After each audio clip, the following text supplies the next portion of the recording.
অনুষ্ঠান বাড়ির মতন রাধা বল্লভী খুব সহজে আর ঝটপট বানিয়ে নাও। আর তার সঙ্গে আমি শেয়ার করব আজকে একটা আলুর দমের রেসিপি।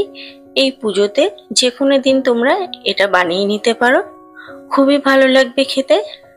আর এই আলুর দমের টেস্টটাও কিন্তু দারুণ আসে। দেখো, রাধা বল্লভীগুলো কিন্তু যেমন ফুলকো হয়েছে তেমনই পুরে ভরা। তবে চলো বন্ধুরা, দেখে নিই আজকের রেসিপি। তো এর জন্য প্রথমেই আমি একটা মিক্সিং জার নিয়ে নিয়েছি। এর মধ্যে দিয়ে দিলাম কেটে রাখা আদা, বেশ খানিকটা আদা নিয়েছি, আর দিয়ে দিলাম 4টে কাঁচা লঙ্কা। একটা ফাইন পেস্ট করে নেব। এটা কিন্তু একদমই জল ছাড়া পেস্ট করতে হবে, তাহলে রাধা বল্লভীর স্বাদ ও গন্ধটা দুই দারুণ আসবে। এদিকে আমি কিছু কড়াই ডাল 200 গ্রাম মতন হবে, এটা 2 থেকে 3 ঘন্টা মতন ভিজিয়ে নিয়েছি। তারপরে একটা কড়াইতে কিন্তু আমি 1 টেবিল চামচ মতন মৌরি শুকনো খোলায় আমি ভেজে নিয়েছি, এটাও পেস্ট করে নেব। তারপর কড়াই ডালগুলো আমি মিক্সিং জারের মধ্যে নিয়ে নিলাম। এর মধ্যে আমি একটুও জল অ্যাড করব না।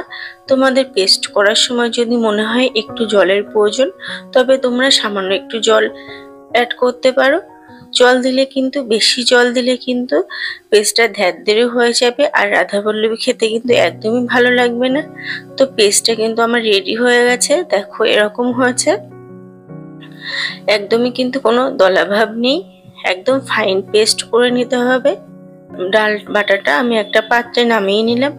এরপর একটা পাত্রে নিয়ে নিয়েছি ময়দা 500 গ্রাম মতন, দিয়ে দিলাম হাফ চামচ লবণ, 1 চামচ মতন মৌরির গুঁড়ো যেটা আমি ভেজে গুঁড়ো করে নিয়েছি, আর দিয়ে দিলাম 1 টেবিল স্পুন মতন সাদা তেল। আর এখানে দিয়ে দেব 1 চামচ মতন আদা ও কাঁচা লঙ্কা বাটা, এতে দারুণ টেস্ট আসবে। আর অনুষ্ঠান বাড়িতে যেটা করা হয়, এখানে ডাল বাটাটা কিন্তু এই ময়দার মধ্যে দিয়ে দেয়। তো আমি এখানে 3 চামচ মতন ডাল বাটা দিলাম। এবার সমস্ত উপকরণগুলোকে একটু কিন্তু ভালো করে সময় নিয়ে এটাকে ময়ম দিয়ে নিতে হবে। এই ময়মটার উপরেই কিন্তু রাধা বল্লভীগুলো খাসতে হবে। তো ময়মটা কিন্তু এরকম ভাবে দিয়েছি, তোমরা দেখেই বুঝতে পারছো। আগে থেকে কিন্তু তোমরা জল অ্যাড করবে না এটা মাখার জন্য। সমস্ত উপকরণগুলো মিশিয়ে তারপরে কিন্তু অল্প অল্প জল দিয়ে সুন্দর একটা ডো তৈরি করে নিতে হবে। তো ডোটা কিন্তু আমার রেডি হয়ে গেছে। এটা একটু বেশি সময় নিয়ে ভালোভাবে ময়ম দিয়ে মেখে নিতে হবে, তাহলে রাধা বল্লভীগুলো ফুলকো হবে। তো আমার কিন্তু ময়দাটা মাখা হয়ে গেছে। এরপর ওপর থেকে অল্প একটু সাদা তেল দিয়ে দিলাম, আর ভালোভাবে এটাকে মাখিয়ে এটাকে ঢাকা দিয়ে রেখে দেবো। একটা কড়াই গরম করে নিয়েছি, দিয়ে দিলাম হাফ চামচ কালো জিরে আর 1 চামচ মতন হিং। হিংটা বন্ধুরা রাধা বল্লভীতে কিন্তু অবশ্যই দিতে হবে, না হলে কিন্তু স্বাদটা একদমই ভালো হবে না। আর দিয়ে দিলাম হাফ চামচ লবণ, হাফ চামচ হলুদ গুঁড়ো, আর দিয়ে দিলাম সামান্য একটু চিনি। চিনিটা দিলে স্বাদের ব্যালেন্সটা ভালো হয়। এবার সমস্ত উপকরণগুলোকে, মশলাগুলোকে ভালোভাবে তেলের সাথে মিশিয়ে নেব। আর দিয়ে দিলাম ডাল বাটাটা। ডাল বাটাটা এরকম অনবরত নাড়িয়ে চাড়িয়ে কিন্তু এটাকে রেডি করে নিতে হবে। একটু গায়ে লেগে যাওয়ার সম্ভাবনা থাকে, কিন্তু এতে কোনো কিন্তু ভয়ের নেই। এরপর এর মধ্যে আমি দিয়ে দেব 1 চামচ মৌরির গুঁড়ো, আর দিয়ে দেব মতন আদা ও কাঁচা লঙ্কা বাটা। আবারও সমস্ত পুরের সাথে ভালো করে মিশিয়ে নেব, আর এরকম অনবরত নাড়িয়ে চাড়িয়ে পুরটা রেডি করে নেব। যতক্ষণ না পর্যন্ত কড়াই থেকে পুরটা ছেড়ে আসছে, ততক্ষণ কিন্তু এটাকে ভালোভাবে নাড়াতে হবে। এদিকে কিন্তু আটার ডোটাও কিন্তু রেডি হয়ে গেছে। এটা একটু ভালোভাবে আমি আরেকটু ভালোভাবে এটাকে মেখে নেব। এই মাখাটা ভালো হলে কিন্তু রাধা বল্লভীটা ভালো হবে। আটাটা কিন্তু আবার একটু ভালো করে আমি মেখে নিয়েছি। এরপর আমি আলুর দমটা রেডি করে নেব। পুরটা ঠান্ডা হতে হতে একটা কড়াইয়ের মধ্যে নিয়ে নিলাম সর্ষের তেল 1 টেবিল স্পুন মতন। তেলটা গরম হওয়ার পর দিয়ে দিলাম জিরে, তেজপাতা আর শুকনো লঙ্কা ফোড়ন। ফোড়নগুলো একটু ভাজা ভাজা করে নিয়েছি। তারপর দিয়ে দিলাম কেটে রাখা আলুগুলো।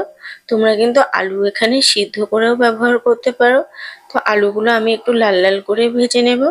তো আলুগুলো কিন্তু লাল লাল করে ভাজা হয়ে গেছে।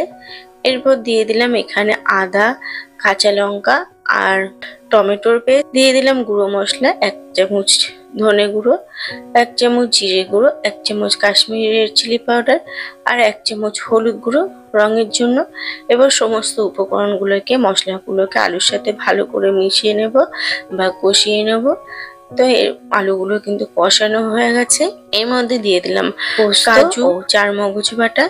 চারমগজ কিন্তু তোমরা যে কোনো মুদির দোকানে পেয়ে যাবে।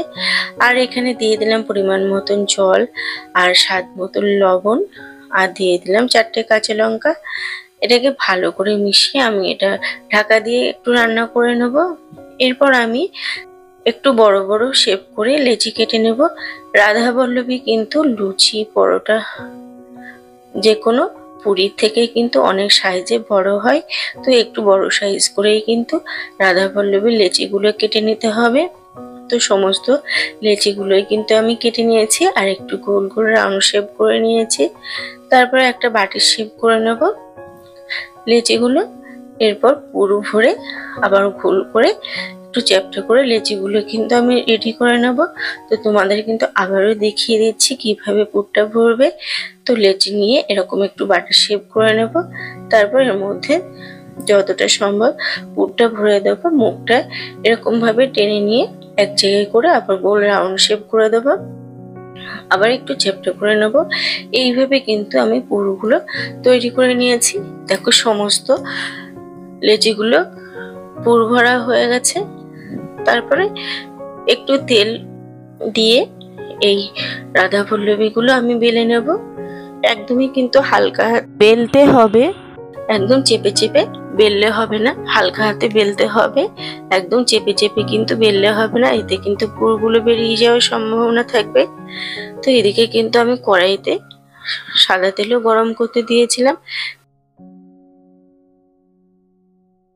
তো বেলতে বেলতে এদিকে দেখো আলুর দমটাও কিন্তু রেডি হয়ে গেছে।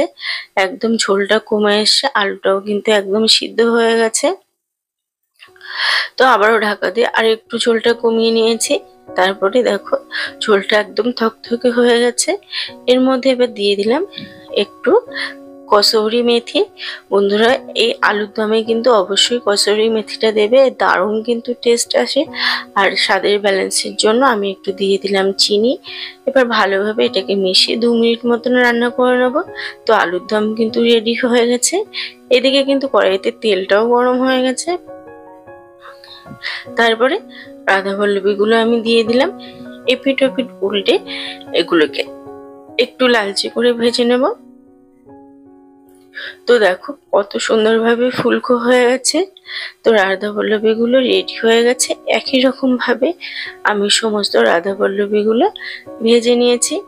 তোমরা পুজোর যে কোনো দিন কিন্তু এই রাধাবল্লভী, আলুর দম বা ছোলার ডাল এগুলো মেনুতে রাখতে পারো, খুবই ভালো লাগবে। বাঙালি ঐতিহ্যবাহী কিন্তু এই রাধাবল্লভী। তো বন্ধুরা এরকম ভাবে আমি একে একে সমস্ত রাধাবল্লভীগুলো ভেজে নিয়েছি। তো বন্ধুরা দেখো রেডি হয়ে গেল দারুণ স্বাদের রাধাবল্লভী আর তার সঙ্গে আলুর দম। তোমাদের রেসিপিটা কেমন লাগলো অবশ্যই কমেন্ট করে জানিও। ভালো লাগলে লাইক শেয়ার করার অনুরোধ রইল। ইউটিউব থেকে দেখলে চ্যানেলটি সাবস্ক্রাইব আর পেজ থেকে দেখলে পেজটি ফলো করার অনুরোধ রইল। আজ এই পর্যন্তই, আবারও হাজির হব অন্য কোনো রেসিপির সাথে। তোমরা সবাই ভালো থেকো, সুস্থ থেকো। রাধে রাধে।